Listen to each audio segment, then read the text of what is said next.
one of the things that folks should probably keep in mind is, yes, it's really hard what you're going through. Yes, you have all the emotions and all the feels, but you also have an obligation to the life, to the children that you've brought into the world. So if you think for 1 second that talking smack about your partner, even though they may be the biggest asshole in the world, is the right thing to do in front of your child, that's actually super detrimental because that child is half of that partner. So not only do you get the kid really like anxious and upset because you're talking about their mom or you're talking about their dad and they don't want that drama and that noise, they also can internalize and say, well, if you hate my mom or if you hate my dad that much, then maybe you hate me. Facts. Because I'm also part of who they are.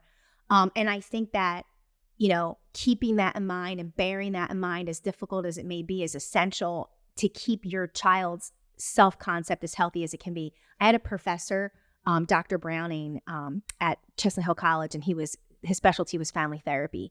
And I remember listening to him and talking with him, and he would say, staying married in an unhealthy marriage is not helping your kid. I was going to say, literally, I had a coworker who, like, all the girls kept saying, like, your son's 15, like, just stay 3 more years. Like, the kid will be 18. But, like, what picture is that to be with someone that you hate so much just for the child because they're going to be 18? Like, just because they're 18 doesn't mean, oh, they're an adult now we can get divorced. Like, because I feel like an old school way of feeling is like, I have to stay with this person because we have kids together. We need to figure it out.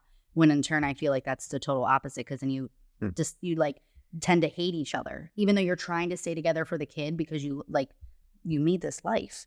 And like, you're like, we got married, but then you like end up hating your partner.